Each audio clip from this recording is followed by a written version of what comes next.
नमस्कार. Hello doctor कार्यक्रमामध्ये सर्वांचं मनापासून स्वागत. हॅलो डॉक्टर हा दूरदर्शन सह्याद्री वाहिनीचा लोकप्रिय आरोग्यविषयक कार्यक्रम आहे, ज्यामध्ये तुम्ही तुमचे आरोग्यविषयक प्रश्न, तुमचे आजाराविषयीचे प्रश्न आमच्या तज्ज्ञ डॉक्टर्सना विचारू शकता, ते सुद्धा अगदी घर बसल्या. आजचा कार्यक्रम प्रायोजित कार्यक्रम आहे. विषय आहे टेस्ट ट्यूब बेबी, IVF, समज आणि गैरसमज. नवीन कोणतीही चिकित्सा पद्धती आली की जनसामान्यांमध्ये अनेक प्रश्न निर्माण होतात. कशी आहे ही चिकित्सा पद्धती? कोणी उपयोग करावा? केला तर काही त्रास होईल का? ह्याचे काही साईड इफेक्ट्स आहेत का? निश्चित रिझल्ट्स कधी मिळतात? अनेक प्रश्न ते तुमच्या मनामध्ये असतात आणि जर योग्य शास्त्रोक्त माहिती मिळाली नाही तर निर्माण होतात ते समज आणि गैरसमज. आणि ह्यामुळे काय होतं की आपण एका चांगल्या चिकित्सा पद्धतीचा फायदाच घेत नाही. टेस्ट ट्यूब बेबी IVF ही वंध्यत्व निवारणासाठी वरदान ठरलेली आहे. नेमकी काय आहे ही टेस्ट ट्यूब बेबी आणि IVF चिकित्सा पद्धती, ह्या विषयावर आज आपण सर्व शंकांचं समाधान करणार आहोत. या विषयावर आज आपल्याला मार्गदर्शन करतील प्रख्यात fertility consultant doctor Sandeep Mane. नमस्कार डॉक्टर, तुमच्या या कार्यक्रमामध्ये स्वागत. नमस्कार. डॉक्टर संदीप माने यांनी लंडनमध्ये 12 वर्ष उच्च शिक्षण घेतलेलं आहे. ठाण्यात ओरिजिन आणि अंधेरीत स्प्रिंग्स अशा आंतरराष्ट्रीय स्तरातील फर्टिलिटी सेंटरचे ते डायरेक्टर आहेत. युरोपमधल्या आघाडीच्या फर्टिलिटी मॅगझिनमध्ये जगातल्या सर्वश्रेष्ठ अशा 15 क्लिनिक्समध्ये डॉक्टर माने यांच्या क्लिनिकचा समावेश आहे. ठाण्यातील पहिलं सरोगेट बाळ त्यांच्याच ओरिजिन सेंटरमध्ये जन्माला आलं. तसंच 55 वर्षाच्या आजीला आई बनवण्याची संधी त्यांनी दिलेली आहे. भारतातील पहिलं लॅपरोस्कोपिक सर्वायकल स्टिच ऑपरेशन सुद्धा त्यांनी यशस्वी केलेलं आहे. आणि फर्टिलिटी क्षेत्रातील डॉक्टर संदीप माने यांच्या कार्याची दखल ही BBC वर्ल्ड न्यूजने सुद्धा घेतलेली आहे. दर्शक हो, टेस्ट ट्यूब बेबी IVF समज आणि गैरसमज असं आजच्या कार्यक्रमाचं स्वरूप आहे. या कार्यक्रमामध्ये प्रश्न विचारण्यासाठी तुम्हाला लागतील आमचे दूरध्वनी क्रमांक. आमचे दूरध्वनी क्रमांक असे आहेत 022 हा मुंबई बाहेरच्या प्रेक्षकांनी STD कोड डायल करायचा आहे. मोबाईल धारकांनी सुद्धा हा कोड डायल करायचा आहे. आमचे 2 क्रमांक आहेत. पहिला क्रमांक 24908050, दुसरा क्रमांक 24988050. या दूरध्वनी क्रमांकांवर संपर्क साधून आपण आमच्या कार्यक्रमामध्ये जरूर सहभागी होऊ शकता. जास्तीत जास्त प्रश्न आम्ही नेहमीच आमच्या कार्यक्रमामध्ये घेण्याचा प्रयत्न करत असतो, म्हणून फोन करताना कृपया आपल्या TV संचाचा आवाज कमी ठेवावा. प्रश्न हा विषयाला अनुसरून थोडक्यात आणि सलग विचारावा. आजच्या कार्यक्रमातील तज्ज्ञ डॉक्टर संदीप माने यांच्याशी थेट संपर्कासाठी त्यांचा पत्ता, दूरध्वनी क्रमांक, वेबसाईट आणि ईमेल आम्ही दुसऱ्या विश्रांतीनंतर आणि कार्यक्रमाच्या शेवटी दोन्ही वेळेला दाखवणार आहोत, याची आपण सर्वांनी नोंद ठेवावी. नमस्कार डॉक्टर, पुन्हा एकदा आजच्या कार्यक्रमामध्ये स्वागत. आज सगळीचकडे आपण बघतोय की वंध्यत्व ही एक समस्या बनलेली आहे आणि याचं प्रमाण वाढतंय. नेमकं काय कारण असावी त्याची? वंध्यत्वाचं प्रमाण तुम्ही म्हणताय तसं खूप वाढलेलं आहे. अगदी भयंकर प्रमाणात ह्याची वाढ झाली आहे आणि ह्याची कारणं अनेक आहेत. म्हणजे स्त्रियांच्या बाबतीत म्हणायचं तर उशिरा लग्न होणं, धावपळीचं आयुष्य, आजकाल करिअर हे लोकांना महत्त्वाचं झालेलं आहे. खाण्यापिण्याची वेळ काही ठीक नसते, त्याच्याने वजनं खूप वाढायला लागली आहेत. इन्फेक्शन्स, ट्युबरक्युलोसिस सारख्या.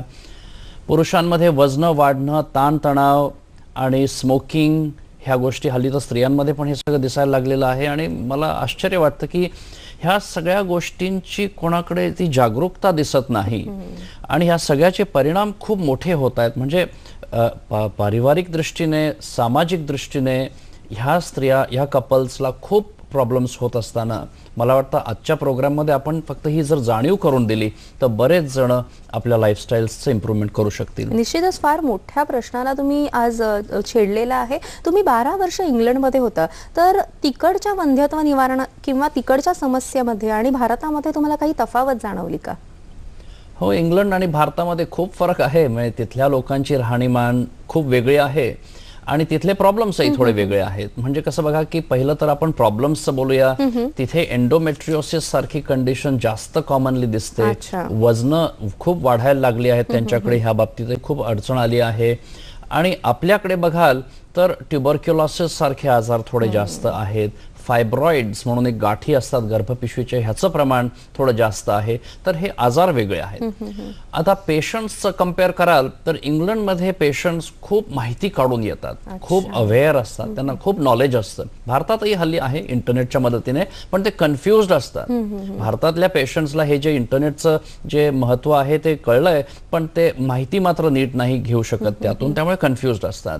आणि असं केल्याने त्यांना बऱ्याच वेळेला माहित नसतं त्यांचा प्रॉब्लेम काय आहे भारतामध्ये आणि पुढचे उपाय काय आहेत, त्यामुळे त्यांना ती मदत नीट नाही घेता येत. आणि शेवटी कम्पेअर करायचं म्हटलं तर हॉस्पिटल्स इंग्लंडच्या केसमध्ये खूप सिस्टमॅटिक आहे, खूप छान पद्धती आहेत. प्रायमरी, सेकंडरी, टर्शरी असं वेगवेगळ्या लेवलला पेशंट्सला चांगली काळजी मिळते. आमच्याकडे फार तफावत आहे. अगदी गावागावांमधनं, शहरांमधनं बघाल तर एकाच हॉस्पिटलमधल्या 4 डॉक्टरांमध्ये पद्धती वेगळ्या असल्या कारणाने आमच्या पेशंट्सला तेवढी छानशी पाहिजे तशी मदत नेहमी मिळतेच असं नाही. बरोबर. तुम्ही हे म्हणालात की आजकाल भारतामध्ये सुद्धा जो रुग्ण आहे किंवा जे जनसामान्य आहे ते जागरूक होत आहेत आणि त्यांना सुद्धा माहितीचा अधिकार आपण नीट देतोय इंटरनेटद्वारे, किंवा डॉक्टरही वेळात वेळ काढून उपचार किंवा माहिती देतच असतात. आज आपल्या कार्यक्रमाचा सुद्धा तोच विषय आहे, समज आणि गैरसमज. नेमकं वंध्यत्व निवारणासाठी आधुनिक उपचार पद्धती कोणकोणत्या आहेत?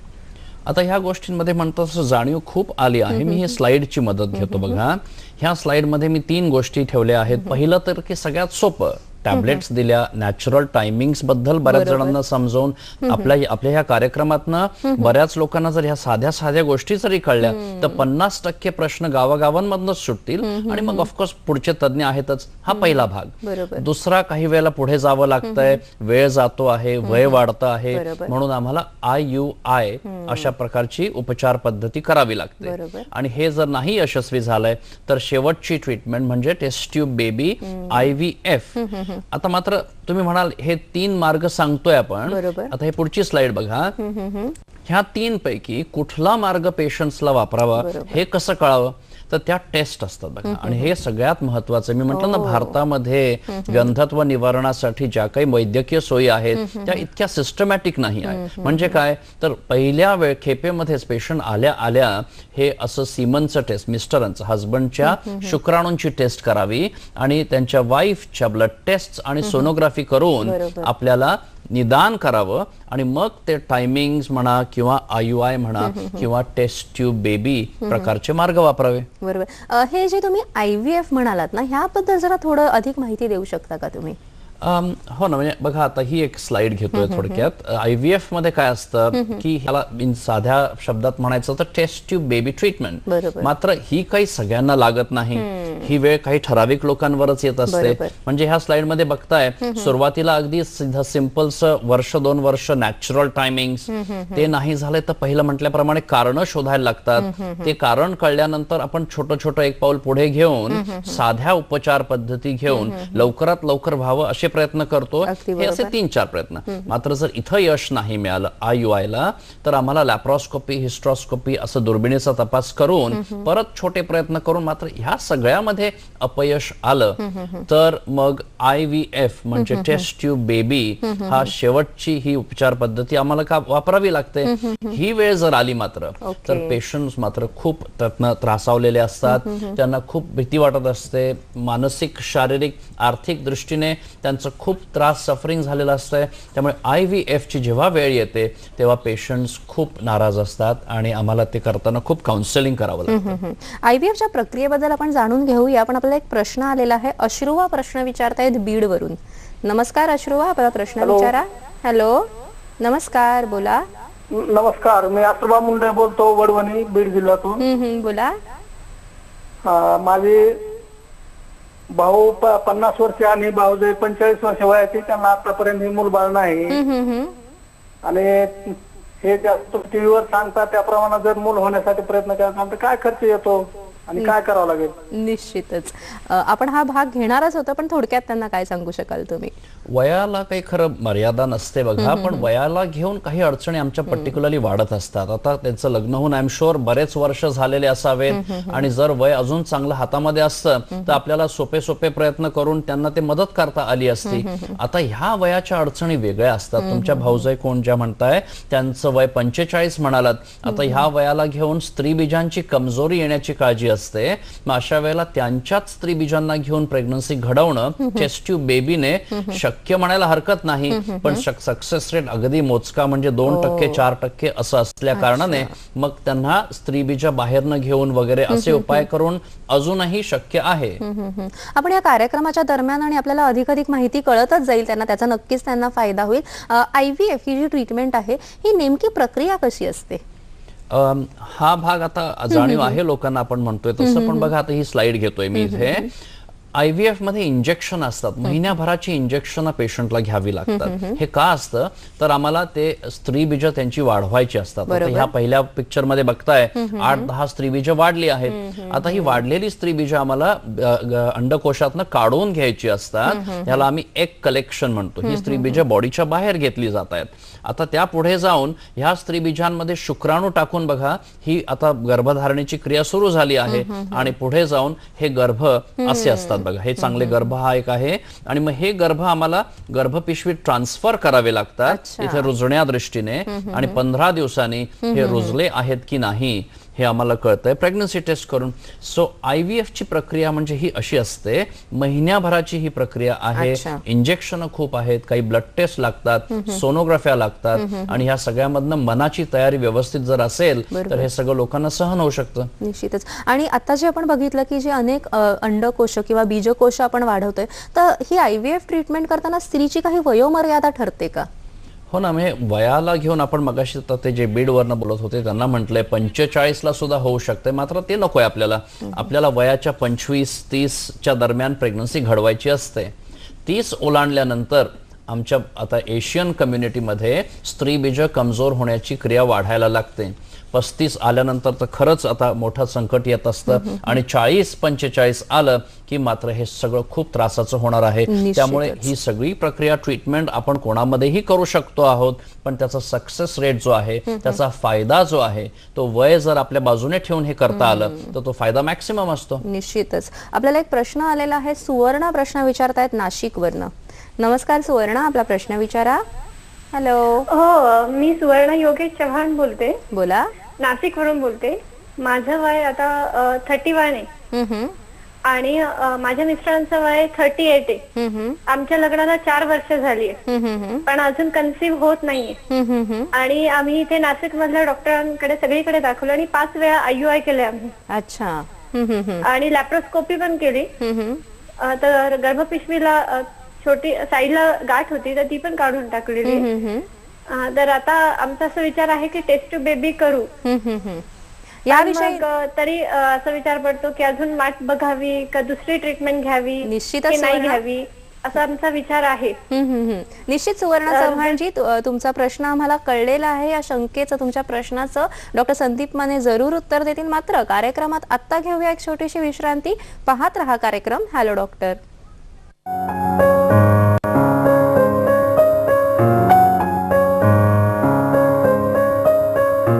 आज आपण बोलतोय मलेरियाबाबत. एकदा औषध घेतलं की मलेरिया तात्पुरता बसतो, परंतु त्याचं पुन्हा रिकरन्स होण्याची भीती असते. म्हणून आपण पेशंटना मलेरिया एकदा बरा झाला तरी पुढे प्रोफायलॅक्टिक प्रायमाक्विन देतो. परंतु हे प्रायमाक्विन आम्हाला गर्भवती स्त्रीला देता येत नाही, कारण त्याचा पोटातल्या बाळावर इल इफेक्ट, त्याच्यावरती परिणाम होऊ शकतो. परंतु डिलिव्हरी झाल्याबरोबर आम्ही त्या बाईला नंतर हे जे प्रोफायलॅक्टिक प्रायमाक्विन आहे हे औषध आम्ही देतो. त्यामुळे मलेरियापासून आधी तर वाचवलं पाहिजे. थोड्या साईन सिम्पटम आल्याबरोबर तपासणी करून जर वेळेवर उपचार केला, मलेरिया आपण आटोक्यात ठेवू शकतो. आणि मलेरियाच्या टेस्टिंगसाठी ही सुविधा विनामूल्य सर्व सरकारी आणि आपल्या कॉर्पोरेशनच्या ESISच्या रुग्णालयात शासनामार्फत करण्यात आलेली आहे. आणि मलेरिया इरॅडिकेशन प्रोग्रामच्या खाली त्यांच्या चाचण्याही विनामूल्य आहेत, आणि त्यांना दिलेला इलाजही विनामूल्य दिला जातो. विश्रांतीनंतर सर्वांचं पुन्हा एकदा हॅलो डॉक्टर कार्यक्रमामध्ये स्वागत. आजचा कार्यक्रम प्रायोजित कार्यक्रम आहे. विषय आहे टेस्ट ट्यूब बेबी IVF, समज आणि गैरसमज आणि सहभागी आहेत डॉक्टर संदीप माने. आजच्या कार्यक्रमातील तज्ज्ञ डॉक्टर संदीप माने यांच्याशी थेट संपर्कासाठी त्यांचा पत्ता, दूरध्वनी क्रमांक, वेबसाईट आणि ईमेल आम्ही दुसऱ्या विश्रांतीनंतर आणि कार्यक्रमाच्या शेवटी दोन्ही वेळेला दाखवणार आहोत, ह्याची आपण सर्वांनी नोंद घ्यावी. सर, ब्रेकमध्ये जाण्यापूर्वी सुवर्ण चव्हाण यांचा प्रश्न होता नाशिकवरनं, त्यांना काय सांगाल तुम्ही? सुवर्ण, पहिलं तर तुम्ही तुमचा प्रश्न छान मांडलेला आहे, माहिती व्यवस्थित दिली तुम्ही. 31चं वय म्हणताय, 5 IUI झाले आहेत, 4 वर्ष आणि लॅप्रोस्कोपी, हे तुम्ही परफेक्ट सगळं सांगितलं. बघा, आता पुढचं तुम्ही म्हणालात मात्र की आम्हाला अजून सोपं ठेवावं असं वाटतंय, अजून काही उपचार करावेसे वाटतायत, टेस्ट ट्यूब बेबी IVF हे करायची वेळ आली आहे असंही जाणताय तुम्ही. अशा वेळेला सांभाळून राहा प्लीज, कारण हे टेम्पटेशन जे आहे ना की अजून 2 महिने, अजून 4 महिने, अजून 2-4 IUIs, हे कधी संपणार नाही. आणि ह्या प्रोसेसमध्ये होतं कसं, वेळ जातो, वय वाढतं आणि मग तीच IVF ट्रीटमेंट वयाच्या 33, 34, 35ला करायला जाताना आणखी अडचणी येतात. सो माझं एवढंच म्हणणं आहे तुम्हाला की अजूनही होऊ शकतं, हे खरं आहे. IUIचे मोजके अजून मे बी 2, मे बी 3 प्रयत्न. पण ह्या सगळ्यामध्ये एक माहिती जी माझ्याकडे नाही आहे की ह्या सगळ्याच्या मागे कारण कुठलं आहे, शुक्राणूंचं आहे का, स्त्रीबीज आहेत का, ट्यूब्स का, गर्भपिशवी. आता ह्यातलं जे कारण जर समजा आपल्याला नीट कळतंय तुमच्या टेस्ट्स मधून, तर मग मला वाटतं IVF करावं असं पण कदाचित म्हणावं लागेल. त्यामुळे ही गोष्ट काय अशी स्पष्ट समजवता नाही येणार. बरोबर. आणि निश्चित आपण एकदा बघितलं की पेशंटची हिस्ट्री नीट आपल्याला कळते आणि तपासणी केल्यावर जास्त योग्य आपण बघू शकतो. आता जेव्हा तुम्ही सांगितलं की ही IVF ची प्रक्रिया समजवलीत तुम्ही, स्त्रियांची वयोमर्यादा लवकर जी आहे ती पण आम्हाला समजवली, पण ही जी IVF ट्रीटमेंट आहे ही नेहमी यशस्वी होते का? नाही, मी आता ही एक आता हे बोलताना जड होत आहे, कारण म्हणाल तुम्ही महिन्याभराची ट्रीटमेंट, एवढा खर्च करणार, एवढी मेहनत, त्रास, आणि एवढं करून डॉक्टरचं तुम्ही म्हणताय की 50% केसेसमध्ये 40-50% फेलियर असू शकतंय. तर हे आता सगळ्यांना समजणं खूप महत्वाचं आहे की जर IVF करायची वेळ आली आहे तर ते काही गॅरंटी नाही आहे आणि फेलियर हे त्याच्याबरोबर अटॅच्ड असतं, त्याच्या मनाची तयारी असावी. हा, पण इतकं 40 ते 50% अपयश येण्याची कारणं नेमकी काय असू शकतात मग? असं आहे बघा, आता मी ही एक स्लाइड घेतोय की इथे IVF जर फेल होतंय तर त्याच्या प्रकारची कारणं 3 असतात बघा. ही एक तर की स्त्रियांच्या रिलेटेड, म्हणजे की स्त्रीबीज आपण मगाचपासून म्हणतो आहोत की वय जर आपलं वाढलंय तर स्त्रीबीज कमजोर असतात, मग अशा वेळेला IVF चा सक्सेस रेट कमी होतो. गर्भपिशवीला समजा TB सारखा आजार झाला आहे किंवा गाठी झाल्या आहेत तर अशा वेळेला गर्भपिशवीच्या प्रॉब्लेम्समुळे सुद्धा IVF फेल होतं.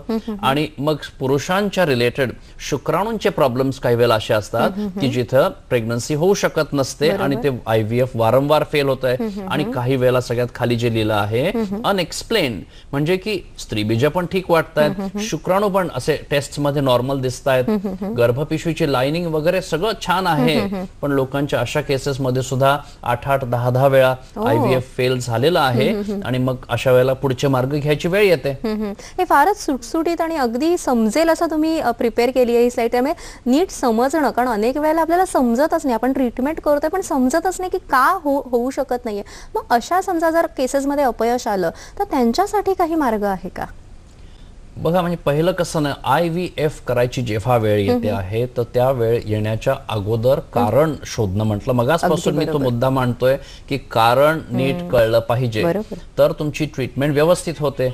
आता कारण जर चांगलं कळलंय तरी सुद्धा IVF फेल झालंय जर, तर मग त्या IVFच्या अनुभवाला सुद्धा आपल्याला व्यवस्थित अॅनलाइज करावं लागतं की त्याच्यात काय दिसलं. बघा, आपण टेस्ट करतो जेव्हा तेव्हा अंदाज येतो आपल्याला काय होतंय, काय क्षमता आहे, पण जेव्हा ट्रीटमेंट होते आहे तेव्हा बॉडीची रियालिटी आपल्याला कळायला लागलेली असते.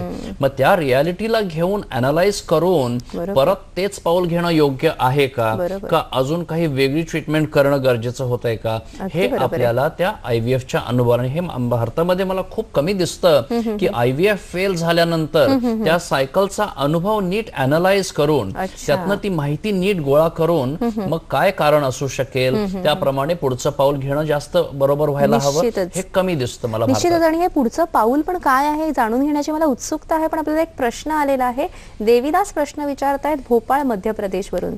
नमस्कार देवीदासजी, बोला. हॅलो, नमस्कार. हॅलो, बोला. मॅडम, मी भोपाळवरून बोलतोय मॅडम. देवीदास वनवे. माझा प्रश्न असा आहे मॅडम की माझं 10 वर्ष झाले मॅम लग्न होऊन, आणि आम्हाला एक 6.5 वर्षाची मुलगी आहे. तिथून पुढे 5 वेळेस कंटिन्यू मिसकॅरेज झाले मॅम. तर मी ट्रीटमेंट खूप घेतलं. तर आमची मी आर्मीमध्ये जॉब करतो मॅम. तर आर्मीची डॉक्टर्स असं म्हणणं की 70% चान्सेस कमी आहेत. कारण 5 वेळेस मिसकॅरेज झाल्यामुळं चान्सेस कमी आहेत. तर मी काय करायला पाहिजे? तुमचं वय किती आहे आणि तुमच्या पत्नीचं वय किती आहे? माझं वय 31 आहे मॅम. माझ्या पत्नीचं वय 26 आहे. ठीक आहे देवीदासजी, धन्यवाद. सर, काय मार्गदर्शन कराल? देवीदास, असं आहे ना बघा, पहिली चांगली गोष्ट, आनंदाची गोष्ट आहे की तुम्हाला मुलगी झालेली आहे, आणि मात्र त्यानंतर प्रेग्नन्सी करताय प्रयत्न, ते यशस्वी होत नाही आहे.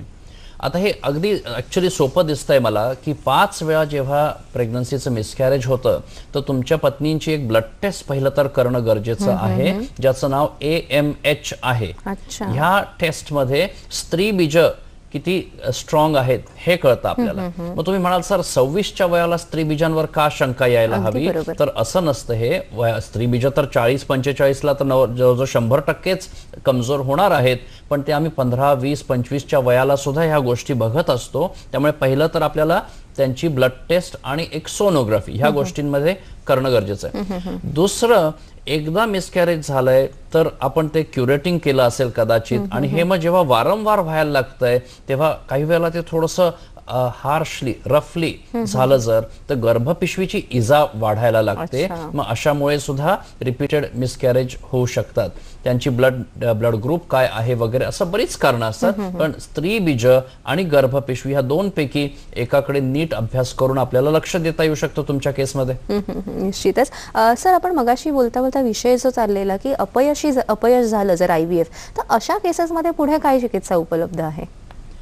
आता बघा, IVFचं आम्ही इंग्लंडमध्ये सांगताना असं सांगायचो पेशंट्सला की एकामध्ये अपयश झालं तर दुसरा प्रयत्न करावा लागतो, काही वेळेला तिसऱ्याची वेळ येते, आणि हे आता सुरुवातीलाच आम्ही समजावून पुढे जात असतो. भारतामध्ये दुसरं आणि तिसरं बोलायचं म्हणजे पेशंट्सला घाबरायला होतं, पण असं होऊ शकतं. आणि जर असं वारंवार फेल व्हायला लागलं तर ही एक स्लाइड घेतो बघा. या स्लाइड मध्ये दाखवूया की आपल्याला IVF सक्सेसफुल करायला स्त्रीबीज चांगली हवी आहेत, शुक्राणू चांगले हवे आहेत, आणि गर्भपिशवीला आपल्याला क्षमता हवी आहे.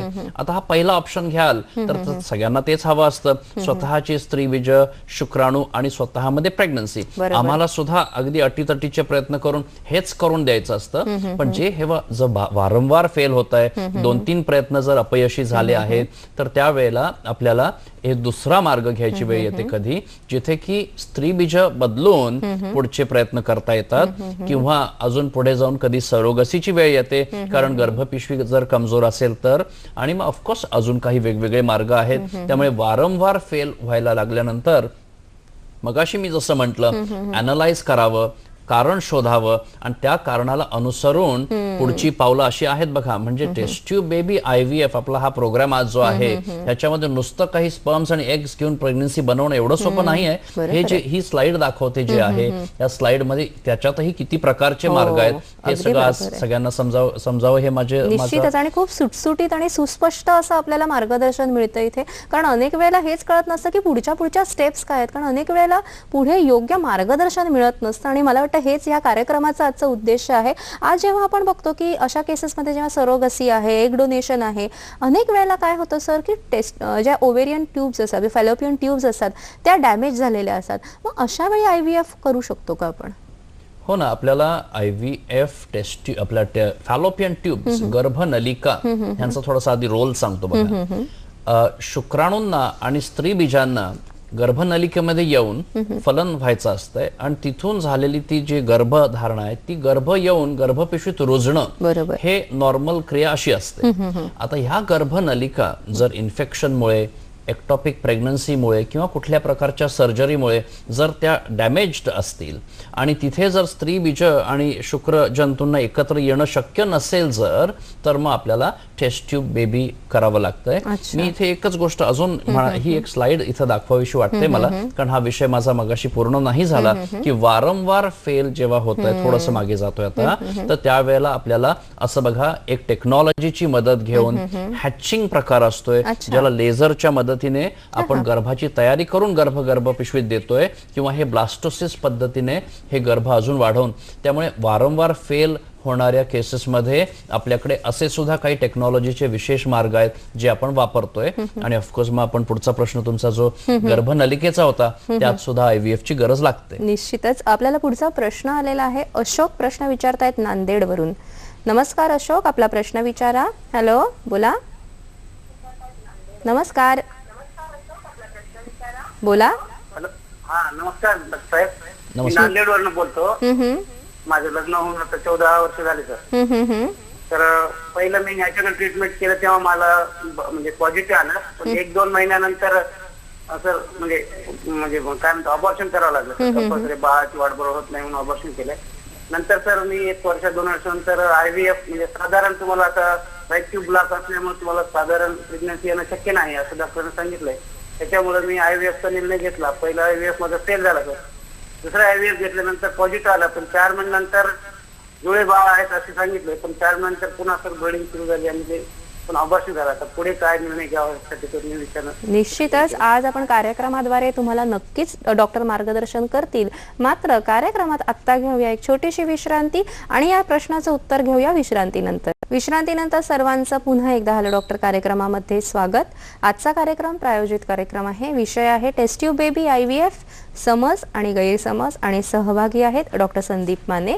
डॉक्टर संदीप माने यांच्याशी थेट संपर्कासाठी त्यांचा पत्ता, दूरध्वनी क्रमांक, वेबसाईट आणि ईमेल आम्ही आता दाखवणार आहोत. तो तुम्ही टिपून घ्या किंवा मोबाईलवरून फोटो काढा. Origin international fertility centre, Hiranandani मेडोजच्या समोर, ठाणे पश्चिम. आणि शाखा आहे अंधेरी पश्चिम. दूरध्वनी क्रमांक 022-217-12-333 किंवा 45. दुसरा क्रमांक 9930-146-565. Website www.theoriginfertility.com. Email info@theoriginfertility.com. विश्रांतीपूर्वी Ashok यांचा प्रश्न होता, त्या प्रश्नाचं उत्तर सरांकडून घेऊया. काय मार्गदर्शन कराल सर? अशोक, पहिलं तर हे खूप दुर्दैवी आहे की तुम्ही एवढे प्रयत्न करताय आणि असं असताना सुद्धा 2दा प्रेग्नन्सी घडते आहे आणि मग ती आता असं जाते आहे, लॉस होतो आहे. दोन्ही प्रकार वेगळे आहेत. मात्र पहिल्या वेळेला जे घडलं ते तुमच्या बोलण्यातनं असं जाणवलं की ते पहिल्या 2-2.5 महिन्यातली मला वाटतं ही प्रेग्नन्सी गेली असं वाटलं तुमच्या बोलण्यात. आणि दुसऱ्या वेळेचं जे झालं ते 4 महिन्याला. ह्या दोघांची कारणं कदाचित थोडी वेगळी असतील. पहिलं एक म्हणूया की गर्भ असं जे जातात, मिसकॅरेज ज्याला आम्ही इंग्लिशमध्ये आमच्या टर्म्समध्ये म्हणतोय, हे खूप कॉमन आहे. प्लीज सगळ्या प्रेक्षकांना मला वाटतं हे पहिलं एक समजावूया की गर्भ दरवेळेला प्रेग्नन्सी झाली की ती 9 महिने पूर्ण होऊनच नॉर्मलच होतं असं नाही आहे. खूप केसेसमध्ये मिसकॅरेजेस होतात आणि ज्या प्रेग्नन्सीज नॅचरली घडत असतात, सहजासहजी घडत असतात, त्यावेळेला त्यांना तो दुःख तर होतंच, पण ती परत घडते प्रेग्नन्सी आणि त्या दुःखाला ते विसरू शकतात. तुमच्यासारख्या केसमध्ये मात्र वर्षोनवर्ष प्रयत्न चालले आहेत, ट्रीटमेंट चालली आहे, मोठ्या आशेने आणि मेहनतीने काम चाललेलं आहे. मग एवढ्या त्रासानंतर घडलेली प्रेग्नन्सी अचानक जेव्हा जाते तेव्हा आय एम शुअर पहिलं तर तुम्हाला तो धक्काच बसतो. मात्र एक समजा प्लीज की बऱ्याच वेळेला ही प्रेग्नन्सी जी जाते त्याच्या मागे काहीतरी कारण असतं. आणि मोस्ट कॉमन, सगळ्यात कॉमन कारण जे आहे ते की जीन्सचा काही एखादा बिघाड असेल, ती प्रेग्नन्सीच हेल्दी नसेल आणि निसर्गाला ते आपल्या अगोदरच कळलेलं आहे. त्यामुळे ते निसर्गाचं सिलेक्शन रिजेक्शन मध्ये निसर्ग त्याला रिजेक्ट करतं. आता त्यावेळेला दुःख तर होत आहे, पण ते बऱ्याच वेळेला आपल्या चांगल्यासाठी असतं. काही वेळेला असतं की हॉर्मोन्सचे ॲबनॉर्मॅलिटीज असतात, मग त्याला आम्ही औषधं देऊन काही 4 गोष्टी करू शकतोय. आणि तिसरं महत्वाचं कारण म्हणजे गर्भपिशवीच्या रिलेटेड कमजोरी, म्हणजे गर्भपिशवीची लाइनिंग समजा नीट नसेल म्हणा, किंवा TB सारखा आजार असेल. आणि दुसऱ्या वेळेचं जे म्हणताय ना 4 महिन्याला जे घडलं त्यावेळेला गर्भपिशवीच्या तोंडाची कमजोरी असण्याची शक्यता आहे. म्हटल्यानंतर हे अशी 3 कारणं झाली. अजून ही लिस्ट फार मोठी आहे अशोक, की जिथे अँटीबॉडीज असतात, इन्फेक्शन्समुळे असू शकतंय, अशी खूप मोठी कारणं आहेत. आता हे सगळ्याला जरी आपण सगळे टेस्ट केले, खूप काही तपास जरी केले, तरी सुद्धा 90-95% केसेसमध्ये आपल्याला काही स्पष्ट कारण मिळतंच असंही नाही आहे. पण याचा अर्थ असा नाही की तपास करू नये, पण ती मनाची तयारी असावी. तर मला वाटतं तुमचं आता सगळं नाही कळलं मला, मिसेसचं वय वगैरे, तर त्याला घेऊन परत IVF जर करायची वेळ आली आहे तर ते करताना घाबरू नका.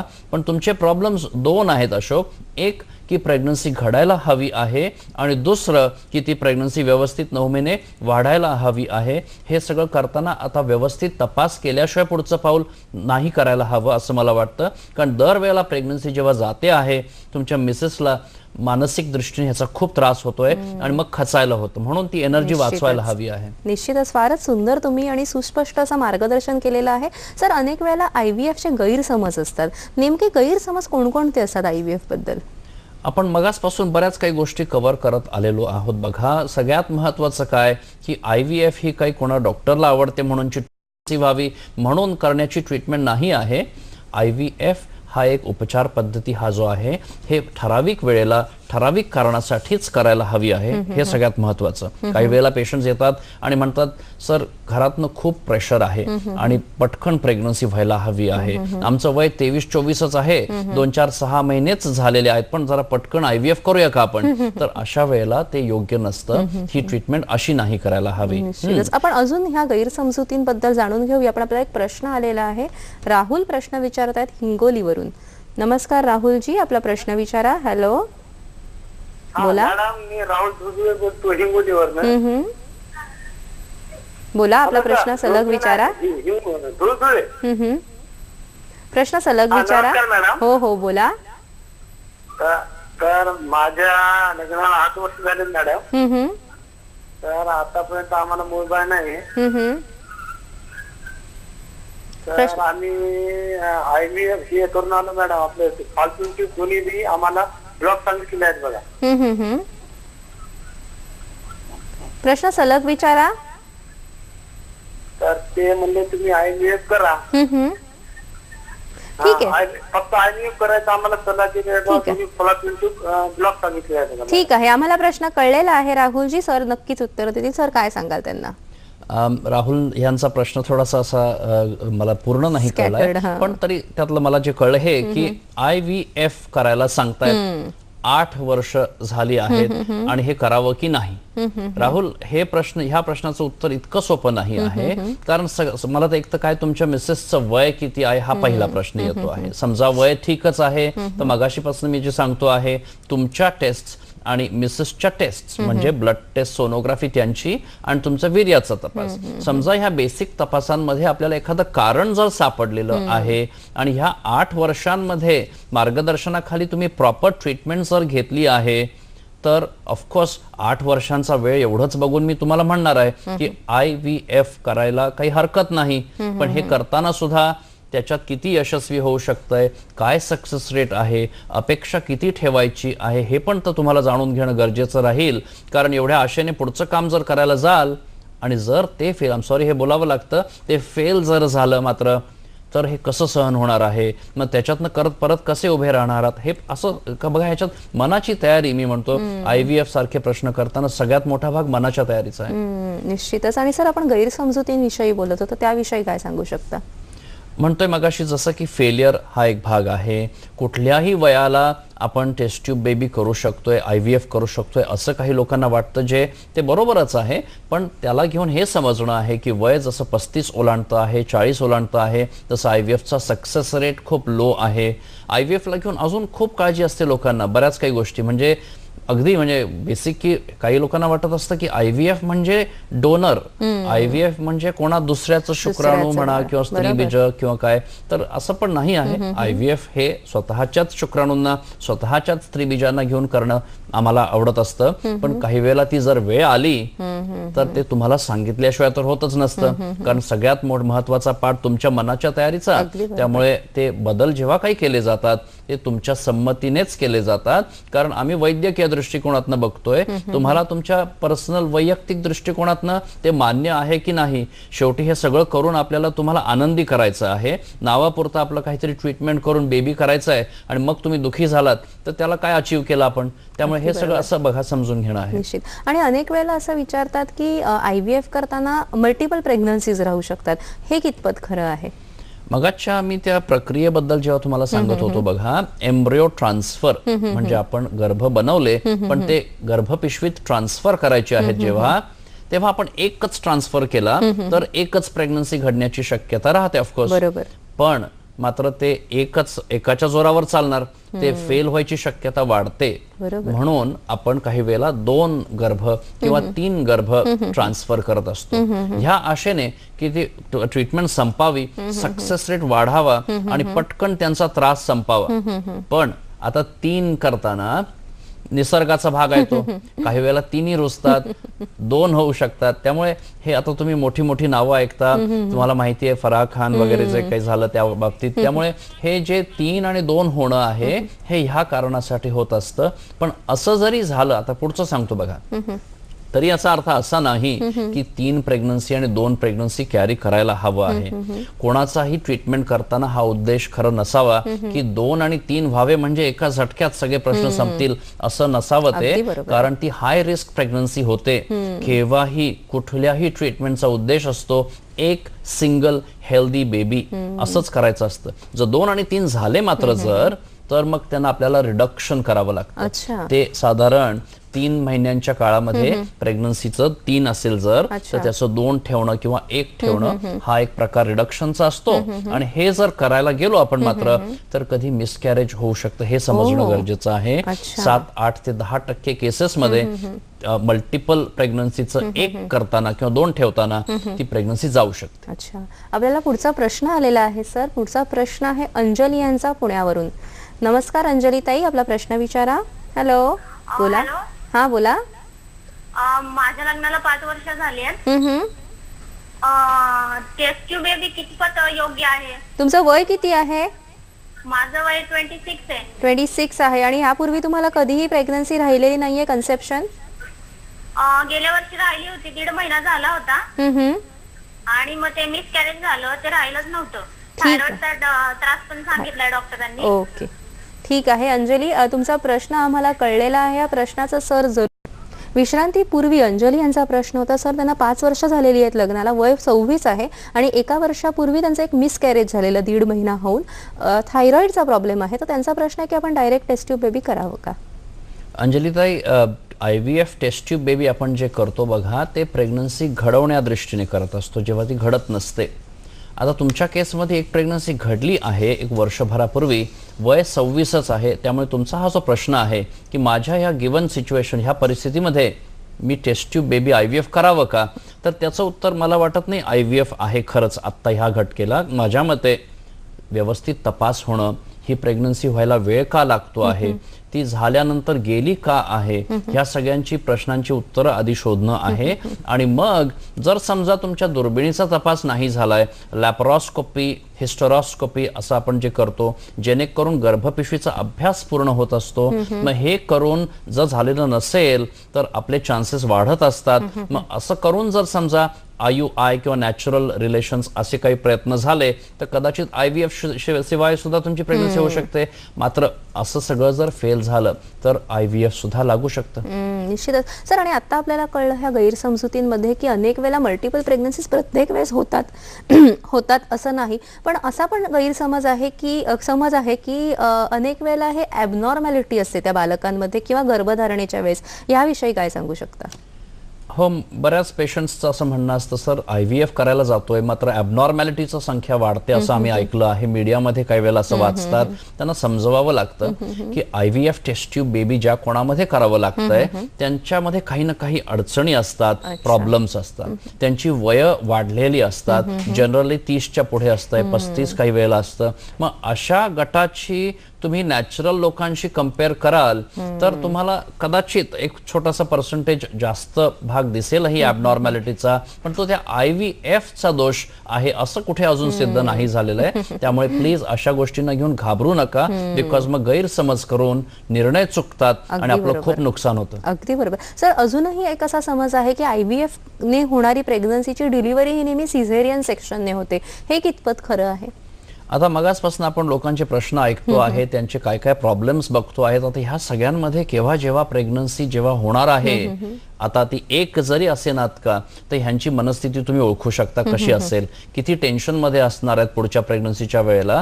तेव्हा जर 9 महिने पूर्ण होत आहेत तर बरेच लोक अशा वेळेला स्वतःची प्रेग्नन्सी सिझेरियनने डिलिव्हर करणं जास्त योग्य समजतात. मात्र नॉर्मल डिलिव्हरी होऊ शकते. काही वेळेला आपण मगाशी म्हणाल्याप्रमाणे ट्विन्स होतं, ट्रिपलेट्स होतं. मग अशा जर मल्टिपल प्रेग्नन्सी असेल तरी सुद्धा IVF सारख्या केसेसमध्ये सिझेरियनचं प्रमाण त्या कारणासाठी वाढतं. पण IVF झालंय म्हणूनच सिझेरियन व्हावं असा कुठे नियम नाही आहे. सर, अनेक वेळेला असं होतं की गर्भधारणा होत नाहीये म्हणून स्त्रीमध्येच त्या दोष आहे असं समजलं जातं, हे कितपत खरं आहे?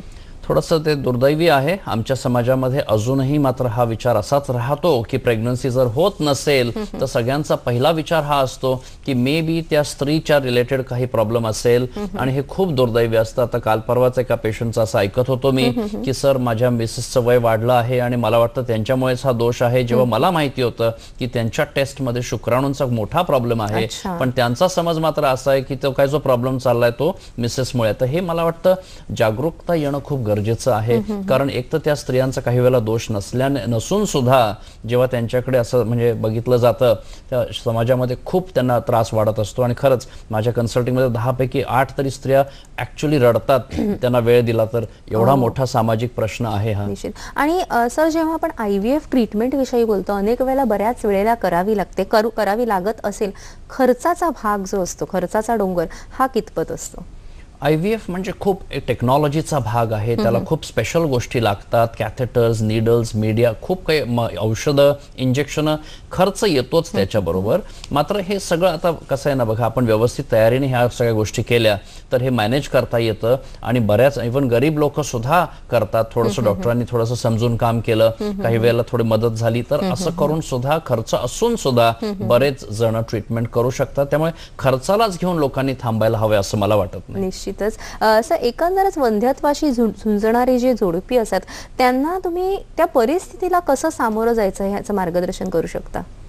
खूप मोठा महत्त्वाचा प्रश्न आहे हा खरंच. कारण ह्या कपल्सला इतकं गोंधळायला झालेलं असतं की काय करावं आणि कसं लोकांना सामोरं जावं. तर सगळ्यात पहिले की सकाळ संध्याकाळ जे फोन येणार आहेत, ह्यांचे फोन, आई कोणाचे, नातेवाईकांचे, मित्रांचे, काय न्यूज काय नाही, सगळ्यांना इनफॅक्ट तर पाळीची डेट पण माहिती असते लोकांना. त्यामुळे इतकं जेव्हा येतंय तेव्हा हे फोन कसे हँडल करावे, समाजाला कसं सामोरं जावं, आपली रणनीती काय असावी, IUI किती करावे, हे सगळं समजून जर काम केलं आणि हे सगळं करता करता आपलं मॅरेज सांभाळायचं आहे. हजबंड वाईफ मध्ये जर एकत्र एकजूटपणा असेल तर त्यांना ह्या सगळ्याला सामोरं जायला जास्त सोपं जातं. तर त्या दोघांचं सगळ्यात महत्त्वाचं एकमेकांशी समंजसपणा असणं हे खूप महत्त्वाचं आहे. सर, आणि ह्या विषयाचा तुमचा इतका वर्षांचा अनुभव आहे, एखादी चांगली आठवण सांगू शकता का तुम्ही? अशा बऱ्याच खूप दररोज काहीतरी नवीन घडत असतं आणि अशा खूप आठवणी आहेत. पण सगळ्यात महत्त्वाचं म्हणजे एक आहे, जॅपनीज कपल होतं आपल्याकडे आलेलं, खूप वेळा IVF 20 वेळा, म्हणजे लोकांना विश्वास नाही बसणार इतक्या वेळेला त्यांचं IVF झालं होतं. मग ते आले आपल्याकडे, स्वतः डॉक्टरच होते ते, आणि मग त्यांचं एक सरोगसी झालं, ते फेल झालं. फायनली त्यांना एक मुलगा होऊन ते वयाच्या 57च्या वर्षाला बेबी घेऊन गेले. अशी खूप उदाहरणं असतात. पण ही झाली आपली चांगली आठवण, एखादी वाईट आठवण असू शकते का? खूप वाईट आठवणी असतात. ज्या वेळेला स्त्रियांचे प्रश्न दिसतात मला, सामाजिक आपले प्रश्न जेव्हा दिसतात, पारिवारिक प्रश्न दिसतात, घराघरांमध्ये हे जेव्हा प्रश्न येतात तेव्हा खूप अडचणी दिसतात. आणि त्याचं खूप वाईट वाटतं की आपल्या समाजामध्ये दुसरं लग्न होणं, स्त्रियांना त्या प्रकारे आपल्या सोशल फंक्शन्समधनं बाहेर ठेवणं, हे प्रकार खूप होतात. निश्चित. सर, आपण जेव्हा IVF या ट्रीटमेंट विषयी बोलत होतो, वंध्यत्व निवारणासाठी आपण IVF ही ट्रीटमेंट घेतोय, तसंच पुढे जाऊन तुम्ही म्हणालात की सरोगसी किंवा एग डोनेशन किंवा स्पर्म डोनेशन ह्या सुद्धा चिकित्सा पद्धती आपल्याकडे उपलब्ध आहेत. नेमकी एग डोनेशन म्हणजे काय असतं? स्त्रीबीजं जर कमजोर झाली तर ती स्त्रीबीजं घेऊन प्रेग्नन्सी व्हायची शक्यता कमी होते, म्हणून आपण स्त्रीबीजं बाहेरनं घेतो, ज्याला एग डोनेशन म्हटलं जातं. गर्भपिशवीची क्षमता जर वीक असेल, वारंवार जर IVF फेल होत असेल, तर आपल्याला सरोगसी करून कोणा दुसऱ्या स्त्रीच्या मदतीने प्रेग्नन्सी करून जन्म द्यावा लागतो, त्याला सरोगसी म्हटलं जातं. अच्छा, आणि सर जेव्हा स्पर्म डोनेशन घ्यायचं असतं, नेमकं ह्याची काय प्रोसिजर असते आणि ह्याच्या काय स्टेप्स असू शकतात? कायद्याच्या दृष्टीने काही असतं का सरोगसीमध्ये सुद्धा? हो, भारतामध्ये आता छान कायदे यायला लागलेले आहेत. पूर्वी इथे असं फार अंधाधुंद कारभार होता आणि आता एग डोनेशन, सरोगसी आणि स्पर्म डोनेशनला घेऊन गव्हर्नमेंटने ICMR गाईडलाईन्स काढलेल्या आहेत. ह्या हिशोबाने आपल्याला आता चांगलं मार्गदर्शन आहे, कायद्याची पण मदत आहे. त्यामुळे स्पर्म डोनर सुद्धा करणं खूप सोपं झालेलं आहे आणि हे करताना काय जी कायद्याची मदत आहे ती आपल्या बाजूनेच असते. सर थोडंसं मागे जाऊन आपण जेव्हा वंध्यत्वाची कारणं बघत होतो, तेव्हा तुम्ही म्हणाल की भारतामध्ये ट्युबरक्युलोसिस हे एक फार मोठं कारण आहे. नेमकी हे कसं ओळखायचं आणि ते वंध्यत्वाच्या पूर्वी म्हणजे लग्नापूर्वीच ह्याची ट्रीटमेंट झालेली असली पाहिजे, ह्याचं कसं आपण प्रोटोकॉल ठेवला पाहिजे? आता ट्युबरक्युलोसिस हा आजार इतका सोपा नाही आहे. एक ब्लड टेस्ट कराल किंवा एक एक्सरे कराल आणि ट्युबरक्युलोसिस डायग्नोज कराल असं नसतं ते. जेव्हा वारंवार ट्रीटमेंट फेल होते आहे, गर्भपिशवीमध्ये काही काळजी वाटायला लागली आहे, तर गर्भपिशवीची लाइनिंग काढून आपण ऍडव्हान्स टेस्टला पाठवतो आणि त्यामध्ये TBचे जंतू कधी मिळतात, मग तेव्हा ती ट्रीटमेंट द्यावी लागते. मी एक गोष्ट क्लॅरिफाय करावी वाटते. इंडियामध्ये म्हटलं की आपण TBचं बोलतो जे आहे, पण गेल्या 7 वर्षामध्ये मी TBच्या ट्रीटमेंटसाठी मला वाटतं फक्त 2 किंवा 3 महिलांनाच दिलेला आहे. ते ट्रीटमेंट खूप खराब आहे, ते औषधं खूप त्रासाची आहेत. त्यामुळे खरंच गरजेचं जेव्हा लागतंय तेव्हाच ही ट्रीटमेंट द्यावी असं माझं म्हणणं आहे. आणि अनेक वेळेला स्त्रियांमध्ये फायब्रॉइड्स हा प्रकार असतो, त्यामुळे सुद्धा अनेक वेळेला वंध्यत्व राहत असतं. पण हा जो फायब्रॉइड आहे तो ठेवून सुद्धा गर्भधारणा राहू शकते का? प्रत्येक वेळेस शस्त्रकर्मच करायची असतात? नाही, ऍब्सोल्युटली चांगला प्रश्न आहे तुमचा. फायब्रॉइड्स ज्यांच्या कोणामध्ये आहेत त्या सगळ्यांनाच काही आपल्याला शस्त्रक्रिया लागते असं नाही आहे.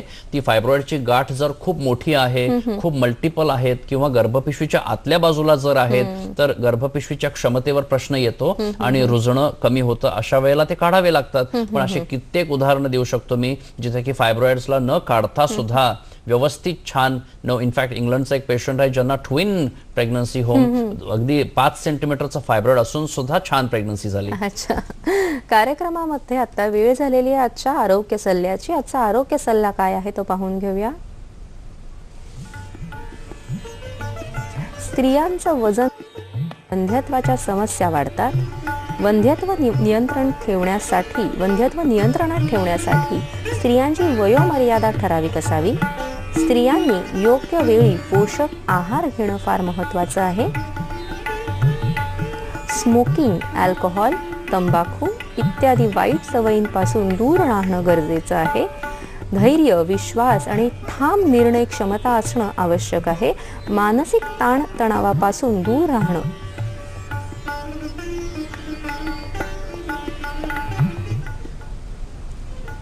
कोणतीही औषधं ही नेहमीच तपासून घ्यावी. चहा, कॉफी, शीतपेय यावर मर्यादा घालावी. आजच्या कार्यक्रमातील तज्ज्ञ डॉक्टर संदीप माने यांच्याशी थेट संपर्कासाठी त्यांचा पत्ता, दूरध्वनी क्रमांक, वेबसाईट आणि ईमेल आम्ही आता दाखवणार आहोत, तो तुम्ही टिपून घ्या.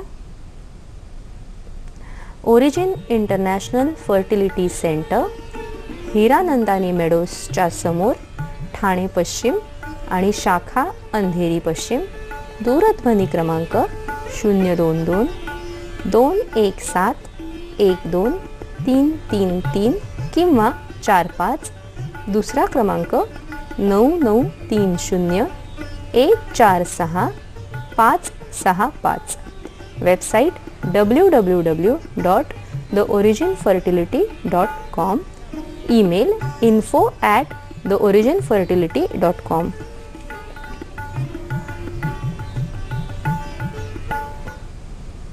हा कार्यक्रम जर तुम्हाला पुन्हा बघायचा असेल तर पुन्हा प्रक्षेपणाची वेळ आहे 12 मे 2015 सकाळी 9 वाजता.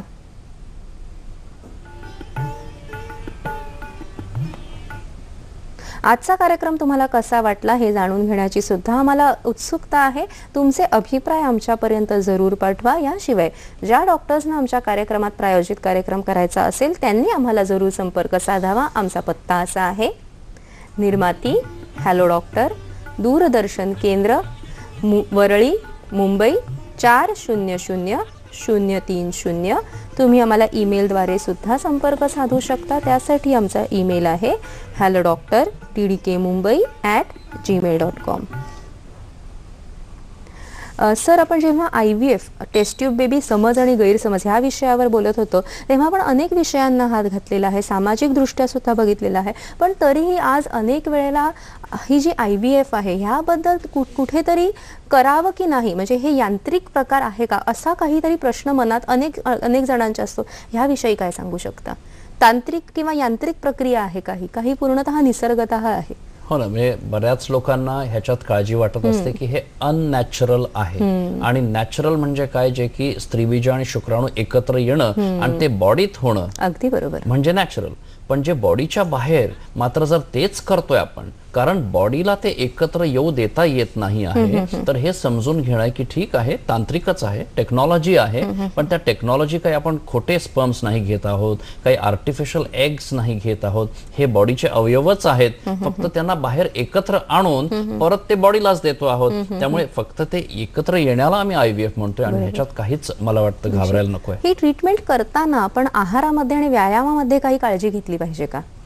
आता सुरुवातीलाच आपण जसं म्हटलं की हल्ली लोक आहारामध्ये काळजी घेत नाहीत, वेळेवर घेत नाहीत, व्यायाम नाही, वजन वाढतायत, ह्या सगळ्या ताणतणाव धावपळीमध्ये खूप बॉडीचे प्रॉब्लेम्स होत आहेत आणि हॉर्मोन्सचा इम्बॅलन्स होतो. ह्याची काळजी नक्कीच घ्यायला घेतली पाहिजे. सर, आपण आज हे जे समज आणि गैरसमज हा एक फार वेगळा विषय घेऊन आपण आज आलेला आहात. आज IVF या विषयावर तुम्ही खूप चांगली माहिती दिली आहे. आमच्या दर्शकांना काय सामाजिक संदेश देऊ शकता तुम्ही? दर्शकांना महत्त्वाचा संदेश हा पहिला तर की जे कपल्स त्यातून झुंजतायत त्यांनी एकमेकांना खूप सपोर्ट करावं, व्यवस्थित माहिती गोळा करून प्रॉपर ठिकाणी योग्य ट्रीटमेंट करावी. जे त्यांच्या घरातले आहेत त्यांनी त्यांना छान पाठिंबा द्यायला हवा, कारण ते त्यांना खूप महत्त्वाचं आहे. आणि डॉक्टरांनी हे सगळं फार शिस्तीत पद्धतीने, प्रोग्रेसिव्ह पद्धतीने केलं तर बरेचसे प्रश्न सुटतात, हे आपल्याला समजून घेणं गरजेचं आहे. वैद्यकीय प्रगतीमुळे आज अशक्य शक्य होत आहे. वंध्यत्व निवारणामध्ये test tube baby, egg donation, sperm donation, surrogacy अशा विविध चिकित्सा पद्धती आज उपलब्ध आहेत. आज आपण अतिशय सुसूत्रतेप्रमाणे म्हणजेच व्यवस्थित प्रोटोकॉल्स प्रमाणे या गोष्टींचं मार्गदर्शन घेतलेलं आहे. मला वाटतं तुमचे अनेक गैरसमज या कार्यक्रमाद्वारे निश्चित दूर झालेले असतील. त्यासाठी डॉक्टर संदीप माने तुमचे दूरदर्शन सह्याद्री वाहिनीतर्फे मनपूर्वक आभार. नमस्कार, थँक्यू.